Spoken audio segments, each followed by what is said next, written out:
One of the hardest things for newer SOC analysts is taking a look at an alert and figuring out whether it is something real or just noise. And in many SOC environments, the majority of what you're going to see is noise. So how do you actually tell the difference? Well, in today's video, I am going to walk you through how I would typically approach an alert. If this is the first time that we're meeting, hello, my name is Steven, and I've been working in cybersecurity for about a decade, mainly within the security operations domain. And I run a free community for aspiring SOC analysts. So if you want to be surrounded with like-minded individuals, go ahead and check that out. Link will be in the description down below. So the first thing that you should do when an alert fires is try your best to understand what it is actually detecting. And I don't mean just by reading the title.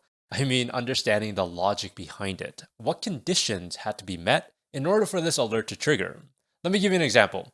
Say that you get an alert that says impossible travel detected, where a user signed in from New York, and then 20 minutes later, they signed in from Germany.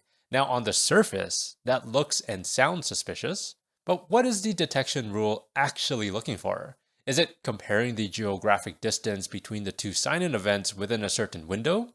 Is it factoring in VPN usage? Is it looking at the authentication method or the device? If you don't understand what the detection rule is looking for, then you can't properly evaluate whether it fired correctly. And I see this all the time where an analyst will see impossible travel and immediately think, hey, account compromise, without ever questioning the logic behind it.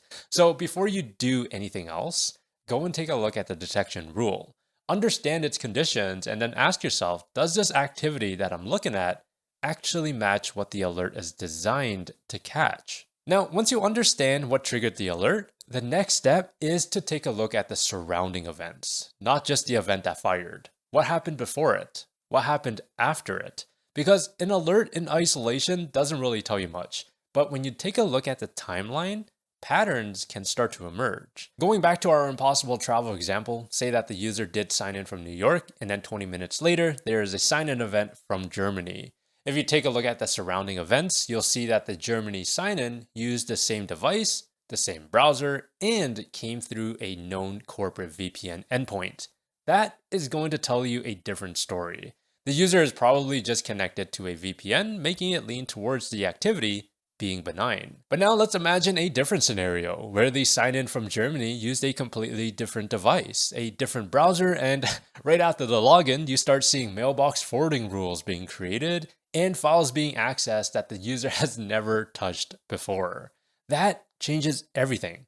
Now you have indicators that suggest that the account may be actually compromised. Same alert, but two completely different outcomes, depending on what happened around it. The events before and after are going to give you a full picture. Without them, you are making a decision based on a single data point. And that's how real threats get closed as benign or false positives depending on the organization. I've seen impossible travel alerts fire constantly for companies with remote employees, those who travel frequently or use VPNs that route through different countries. In those environments, that alert is going to fire every day. But in an organization where everyone works on site and nobody should be logging in from another country, that same alert is going to carry a lot more weight. And this is where common sense comes in. You might want to ask yourself some of these basic questions like, is this a known user? Does this person travel often for work? Does the organization use a VPN? Or has this alert fired for this user before? If so, what was the outcome? Now, I know you might be thinking, how am I supposed to know what is normal if I just started?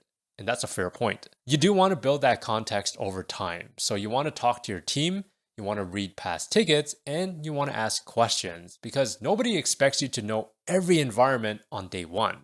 But the habit of asking the questions is what matters. The last piece, and probably the most important for long-term growth, is building a sense of what malicious activity actually looks like. If you have never seen what a real account compromise looks like in logs, it is going to be very hard to tell the difference between a VPN triggering an impossible travel alert and an actual attacker logging in from another country. And this is where reading threat reports and doing hands-on labs become extremely valuable. Threat reports from vendors like CrowdStrike, Mandiant, and Microsoft will show you the TTPs that real attackers are using today. So what happens after a compromised login, what mailbox manipulation looks like, and what lateral movement might look like. When you read enough of these threat reports, you actually start recognizing patterns, and those patterns are going to help you make faster and more accurate decisions when you are staring at an alert. Whereas the labs, they give you the practice of actually seeing the patterns in log data.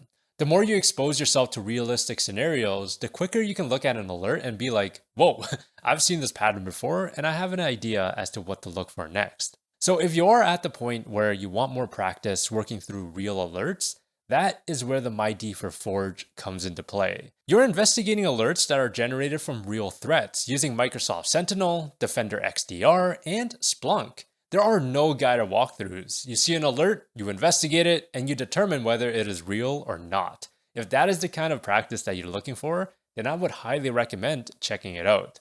Link will be in the description down below. That is it for the video, and I hope that you found that informative. If you did, let me know by hitting that like button and subscribe if you want to. Remember to stay curious and do things differently.